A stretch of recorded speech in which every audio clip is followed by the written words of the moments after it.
بسم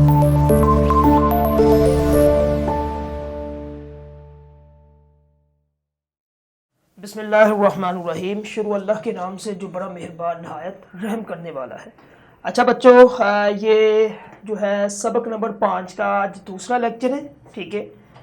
اس لیکچر میں آپ کو سیاق و سباق کے متعلق، ٹھیک ہے، سیاق و سباق میں نے آپ کو بتایا تھا پچھلا جو 2 لیکچر ہمارے گزر چکے ہیں سیاق و سباق کے حوالے سے، کہ یہ سوال ہے 15 نمبر کا، آپ نے اس کو کس طرح کرنا ہے۔ سب سے پہلے آپ نے لکھنا ہے حوالہ متن، ٹھیک ہے۔ حوالہ متن میں یہ 4 چیزیں آتی ہیں، لیکن 2 چیزیں آپ نے لازمی لکھنی ہے، ٹھیک ہے۔ وہ کون سی ہے؟ سبق کا عنوان اس کا 1 نمبر ہے، اور اس کے بعد مصنف کا نام اس کا 1 نمبر ہے، ٹھیک ہے۔ صنف ادب خطوط نگاری ماخذ غالب کے خطوط، ہر چیپٹر کے لاسٹ میں اس کا ماخذ لکھا ہوتا ہے، وہ لکھ لیں، بہتر ہوگا آپ کے لیے، ٹھیک ہے، اچھا ہوگا۔ اگر نہ بھی لکھے کوئی مسئلہ نہیں ہے۔ جو پہلا خط ہے اس کا سیاق و سباق یہ میں نے لکھا ہے، کوئی بھی عبارت آ جائے، یعنی کہ پورے خط میں سے کہیں سے اٹھا کے وہ عبارت دے، ابتدا، درمیان یا اختتام میں سے، اس مکمل کا سیاق و سباق آپ نے یہ لکھ دینا ہے، ٹھیک ہے۔ ایک دفعہ پڑھ لیتے ہیں۔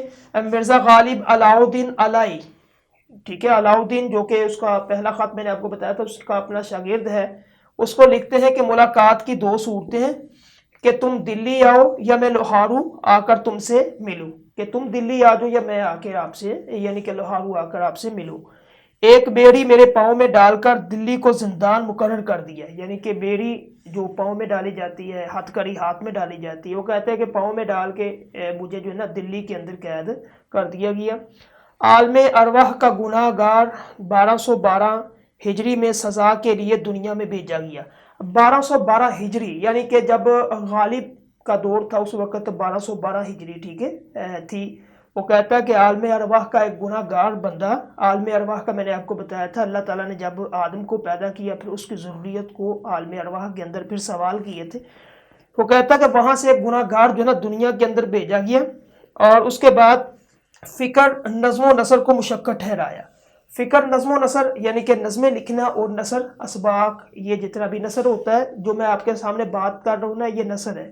جو بھی بچہ پیدا ہوتا ہے سب سے پہلے وہ نثری بات کرتا ہے، اخبار پڑھتے، جو بھی چیز اسباق، اس کو نثر کہتا ہے۔ کہ اس کو مشقت ٹھہرایا گیا ہے، ہوتی نا سزا کہ اس کو قید با مشقت، مشقت کے اندر کچھ بھی دے سکتے ہیں، پتھر کو کوٹنا یا کوئی اور کام کرنا ہے، ٹھیک ہے۔ اب مشقت کیا کہتا ہے؟ نظم اور نثر کو لکھنا ہے۔ جیل سے بھاگنے کی کوشش کی تو کلکتہ پکڑا گیا، کہتا ہے ایک دفعہ میں گیا بھاگنے کے لیے تو کلکتہ میں پکڑ لیا، تو 2 ہتھ کڑیاں انہوں نے اور بڑھا دی، ہتھ کڑی پہلے ایک تھی، 2 اور لگا دی۔